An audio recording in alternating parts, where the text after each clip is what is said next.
بالله من الشيطان الرجيم. بسم الله الرحمن الرحيم.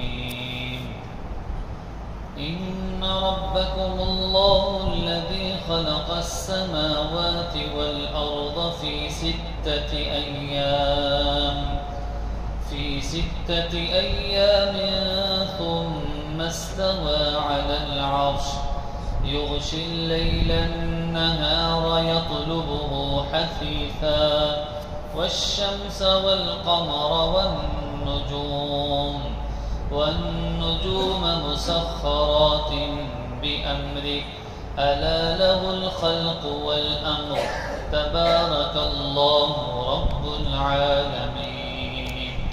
ادعوا ربكم تضرعا وخفية إنه لا يحب المعتدين. ولا تفسدوا في الأرض بعد إصلاحها وادعوه خوفا وطمعا إن رحمة الله قريب من المحسنين. صدق اللہ العظیم. سورہ اعراف کی آیت نمبر 52 سے لے کر آیت نمبر 56 تک کی تلاوت کی گئی ہے. ان آیات میں بنیادی طور پہ اللہ رب العزت نے اپنی توحید کو بیان کیا ہے، اور دوسری آیت میں اللہ رب العزت نے اپنے سے دعا مانگنے کے کچھ آداب سکھلائے ہیں. تو سب سے پہلی اللہ رب العزت نے جو توحید بیان کی ہے کہ زمین اور آسمان اور اس کے درمیان جو کچھ بھی ہے، ان ساری چیزوں کو اللہ نے اپنی قدرت سے پیدا کیا ہے. پھر اس کے ساتھ ساتھ ہی سورج، چاند، ستارے، ان کا آنا جانا. دوسری روایت میں قرآن پاک کی آیت میں فرمائے یولج اللیل ویولج النہار فی اللیل، رات کو دن میں بدلنے والے اور دن کو رات میں بدلنے والی کون سی ذات ہے؟ اللہ رب العزت کی ذات ہے. تو قرآن پاک کی دوسری آیت میں فرمایا قل ارأیتم ان جعل اللہ علیکم اللیل سرمدا، اگر قیامت تک اللہ رات ہی رات کر دیں، کون ہے جو دن کو لے کر آئے؟ اور پھر فرمایا قل ارأیتم ان جعل اللہ علیکم النہار، اگر اللہ قیامت تک دن ہی دن کر دیں، کون ایسی ذات ہے جو رات کو لے کر آئی؟ پھر فرمایا یولج اللیل فی النہار، وہ بدل دیتے ہیں رات کو دن میں، ویولج النہار فی اللیل، اور وہ بدل دیتے ہیں دن کو رات میں. اور پھر ان دونوں کی الگ الگ حکمتوں کو بیان کیا. وجعلنا اللیل لباسا، کہ یہ جو رات ہے یہ سکون کے لیے بنائی ہے کہ انسان اس میں سکون حاصل کرے. وجعلنا النہار معاشا، ہمیں کہ دن کیوں بنایا؟ اللہ رب العزت نے حقوق متعلق کیے ہیں، اس کے بیوی کے حقوق ہیں، بچوں کے ہیں، ان کے لیے کچھ کمائے گا، معاش تلاش کرے گا، اور بیوی اور بچوں کے نفقہ اٹھائے گا، جو ان کے واجبات ہیں وہ ادا کرے گا. دوسری آیت میں اللہ رب العزت نے اپنے سے پکارنے کے جو آداب بتائے ہیں، ادعوا ربکم تضرعا وخفیہ، بندے مومن پر حق ہے کہ وہ اپنے مالک اور اپنے خالق کو پکارے. اب پکارنے سے مراد کیا ہے؟ یہاں پر دو چیزیں ہیں، تضرعا گڑ گڑا کر، وخفیہ اور خفیہ طور پہ. آپ حضرات کے علم میں ہوگا سورہ مریم میں حضرت زکریا علیہ السلام نے جب اللہ سے بچہ مانگا، اذ نادى ربہ نداء خفیہ، کہ وہ اپنے مالک کو پکار رہے تھے اور ان کی جو پکار ہے وہ خفیہ تھی. کیا مطلب خفیہ تھی؟ اس لیے علماء نے لکھا ہے کہ بآواز بلند ایک دعا مانگنا اور ایک خاموش دعا مانگنا، ان دونوں دعاؤں میں سے جو افضل ہے وہ خاموش دعا مانگنا ہے. اس لیے کہ جب بندہ اونچی آواز سے مانگ رہا ہوتا ہے، یا امام جب اونچی مانگ رہا ہوتا ہے، تو پیچھے والے اپنی تھوڑی مانگ سکتے ہیں، پھر تو اس میں پتہ نہیں آمین کہتا ہے کہ نہیں کہتا. اس لیے خاموش دعا کا فائدہ کیا ہے کہ ایک دعا بھی مانگے گا، دل سے مانگے گا، اور اللہ اس دعا کو قبول کرے. صحابہ رضوان اللہ اجمعین کو جب یہ پتہ چلا تو انہوں نے پوچھا کہ یا رسول اللہ، کیا اللہ ہمارے اتنے نزدیک ہے؟ فرمایا کہ ہاں، قرآن پاک کی یہ آیت نازل ہوئی وَإِذَا سَأَلَكَ عِبَادِي، میرے یہ بندے جب میرے سے سوال کریں، آپ سے سوال کریں نا، آپ صلی اللہ علیہ وسلم سے مراد یہ فَإِنِّي قریب، آپ ان کو جواب دے دیجیے کہ میں بہت زیادہ قریب ہوں. بخاری کی روایت میں آپ صلی اللہ علیہ وسلم نے فرمایا کہ اللہ تم سے بھی زیادہ نزدیک ہے، یعنی میں ہوں نا، میرے اللہ مجھ سے بھی زیادہ میرے نزدیک ہیں۔ کیا مطلب؟ تو پھر صحابہ نے فرمایا کہ یا رسول اللہ کیوں نہ ہم اللہ سے راز و نیاز کیا کریں، اللہ سے باتیں کیا کریں، لیکن فرمایا کہ اس کی بھی حدود ہیں۔ عبداللہ بن مغفل کے بارے میں آتا ہے کہ یہ اللہ سے اس قدر راز و نیاز کرتے کہ ایک شخص نے ان کو دیکھ لیا تو یہ کیا اللہ سے مانگ رہے تھے کہ اللہ مجھے جنت میں فلانے کونے پہ ایک مجھے محل عطا فرما۔ تو ان کو دوسرے ساتھیوں نے کہا کہ تم اس طرح نہ مانگا کرو، اللہ سے پوری جنت مانگو، جنت میں ایک محل کیوں مانگتے ہو کہ اللہ مجھے جنت میں، جنت کے ایک کونے میں، وہ کہتے ہیں کونا ہی مل جائے بڑی بات، لیکن اللہ بڑے ہیں، اللہ کے خزانے بھی بڑے ہیں، تو اس لیے اللہ کی رحمت سے، بلکہ آپ صلی اللہ علیہ وسلم نے تو یہاں تک فرمایا کہ اللہ سے صرف جنت کیوں مانگتے ہو، اللہ سے جنت الفردوس مانگو، وہ جنت جو آپ صلی اللہ علیہ وسلم کے پڑوس میں ہے۔ اللہ کے ہم چھوٹے ہیں لیکن اللہ کے خزانے بہت بڑے ہیں۔ اس لیے علماء نے فرمایا کہ جو خاموشی کی دعا ہے یہ اللہ کو پسند ہے، اس لیے کہ اس میں راز و نیاز ہے، اس میں گڑ گڑاتا ہے بندہ، روتا ہے، دل سے مانگتا ہے، اور دل سے مانگی ہوئی دعا ضرور اللہ رب العزت اس کو میں کہ دستک دے گا، یہ دروازہ دیتا رہے، ایک دن آئے گا دروازہ تو کھلے، یہ دنیا میں دروازہ کھٹکھٹاتا رہے، کھٹکھٹاتا، بالآخر دروازہ کھلتا ہے۔ میں کہ دعا یہ ایک بند دروازے کو کھولتی ہے، یہ دعا مانگتا رہے، مانگتا رہے، مانگتا رہے، بالآخر عربی کا ایک مقولہ ہے کہ بالآخر وہ دروازہ کھلے گا۔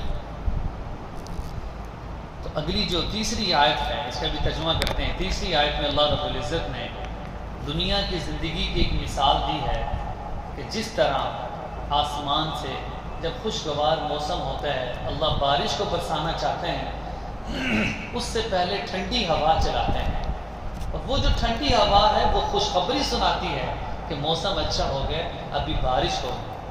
وہ جو بارش ہے وہ اللہ کی طرف سے ایک رحمت ہوگی، پھر اس بارش سے اللہ اس مردہ زمین کو سرسبز و شاداب کر دیں گے، اس کی برکت سے جو زمین سے پھل پھول سبزیاں اگیں گی۔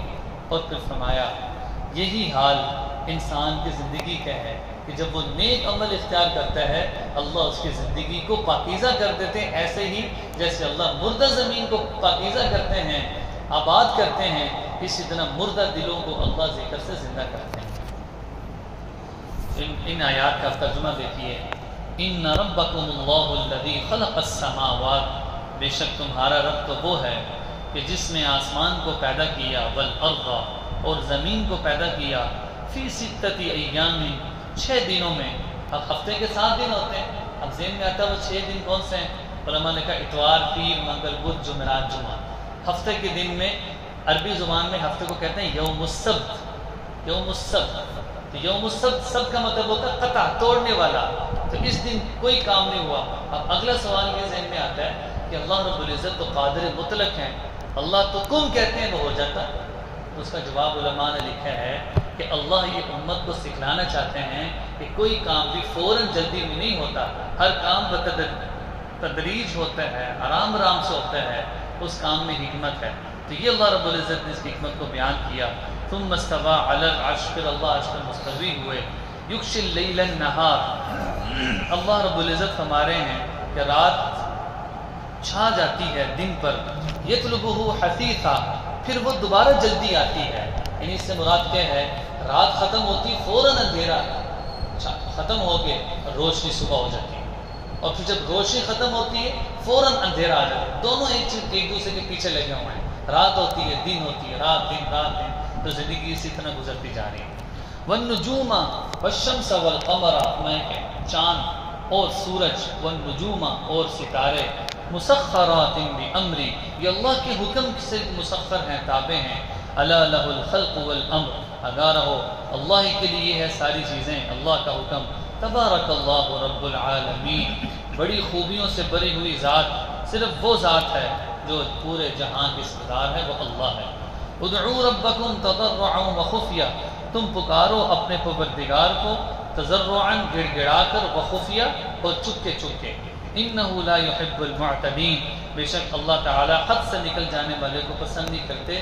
اس کی تفسیر میں علماء نے لکھا ہے کہ یہ جو آیت میں اللہ نے بتایا کہ اللہ سے مانگو گڑ گڑا کر، چپکے بھی، اس کا مطلب یہ نہیں ہے کہ بیوی کے حقوق ادا نہیں کر رہا لیکن مسجد میں تو خوب دعائیں چل رہی ہیں، بچوں کے حقوق کو تو ادا نہیں کر رہا، اس کا پڑوسی اس سے تنگ ہے لیکن یہ مسجد میں تو خوب گڑ گڑا کر دعا کر رہا کہ نہیں۔ اللہ رب العزت نے بیوی بچوں کے واجبات اس کے ذمہ لگائے ہیں۔ اس کا مطلب کیا ہے؟ معاش تلاش کرے۔ ایک آدمی نیک ہو گیا، مسجد میں بیٹھا اللہ سے مانگتا جا رہا ہے لیکن بیوی بچوں کے لیے کچھ کوشش نہیں کر رہا ہے۔ ان کے واجبات ادا کرنے کے لیے جو شریعت نے طلب الحلال، کسب الحلال طیب، پاک مال کمانا اس پر ضروری قرار دیا کہ اس کی کوشش نہیں کرتا، اس کی بھی اجازت نہیں ہے۔ جتنے ضرورت ہو اس کے اندر صلاحیتیں ہیں، طاقتیں ہیں کہ ان کے لیے آدمی پورا دن کیا کرتا ہے؟ بیوی بچوں کے لیے کماتا ہے۔ میں کہ اس کے ساتھ ساتھ جب اللہ کے حقوق کو بھی ادا کر دے گا پھر اس کی بہترین زندگی۔ اور یہ جو تھک رہا ہے نا، صبح نوکری پہ جاتا ہے شام کو آتا ہے، یہ بھی دین کا حصہ ہے۔ ہاں صرف کیا ہے؟ نمازوں کا اہتمام کر رہا ہے، جھوٹ نہیں بول رہا، رشوت نہیں لے رہا، اللہ کے حقوق کو ادا کر رہا ہے، یہ صحیح ہے۔ کہ انہ لا یحب المعتدین، حد سے نکلنے والے، مراد کیا ہے؟ اس قدر دعا مانگ رہا ہے کہ باقی ساری چیزیں چھوڑ دی، پڑوسی کے حقوق کو چھوڑ دیا، بیمار کے حقوق کو چھوڑ دیا، اپنے بیوی بچوں کے حقوق کو چھوڑ دیا۔ میں کہ اللہ کو یہ پسند نہیں۔ ولا تفسدوا فی الارض بعد اصلاحها، اور دنیا میں اس کے بعد تم فساد نہ بچاؤ زمین میں، بعد اصلاحها، اس کی درستگی کے بعد، وادعوه خوفا وطمعا، اللہ کو پکارو خوف میں اور امید میں، یعنی دونوں حالتوں میں اللہ کو پکارنا ضروری ہے۔ ان رحمت اللہ قریب من المحسنین، لیکن خوف اور امید میں فرمایا ان دونوں چیزوں میں جو زیادہ ہونی چاہیے وہ امید ہونی چاہیے اللہ سے۔ اللہ سے خوف بھی ہو، امید بھی ہو، لیکن زیادہ چیز کیا ہو؟ امید ہو اللہ سے۔ ان رحمت اللہ، میں کہ بے شک اللہ کی جو رحمت ہے، قریب من المحسنین، وہ نیک کام کرنے والوں کے بہت زیادہ نزدیک ہے۔ بس اگلی آیت ہے، وَهُوَ الَّذِي يُرْسِلُ الرِّيَاحَ، وہ اللہ ہے جو برآمد رحمت سے پہلے، بشرا بین یدی رحمتی، ہواؤں کو بھیجتا ہے اور وہ ہوائیں خوشخبری دیتی ہیں، یہاں تک کہ حتی اذا اقلت سحابا ثقالا، یہاں تک کہ جب بھاری بادلوں کو وہ اٹھا لیتی ہیں، لبلد میت، اس سے پہلے کہ وہ خشک ہوں، فانزلنا بہ الماء، ہم آسمان سے پانی کو نازل کرتے ہیں، فاخرجنا بہ من کل الثمرات، پھر اس سے ہم ہر قسم کے پھل نکالتے ہیں، کذالک نخرج الموتى، یوں ہی ہم مردوں کو نکالیں گے، لعلکم تذکرون، تاکہ تم سمجھو۔ اس سے مراد کیا ہے؟ جس طرح ہم مردہ زمین کو زندہ کرتے ہیں، جس طرح بھاری بادل پانی کو اٹھاتے ہیں، اسی طرح مرنے کے بعد بھی ہم انسان کو دوبارہ زندہ کریں گے، اور یہ ہمارے لیے کوئی مشکل نہیں ہے۔ ان آیات میں اللہ رب العزت نے اپنی توحید کو بیان کیا، دعا کے آداب کو بیان کیا، اور مرنے کے بعد جو بعث والبعث بعد الموت، کہ موت کے بعد دوبارہ زندہ ہونے ہیں، اس کی حقیقت کو بیان کیا۔ اللہ رب العزت میں فراہمی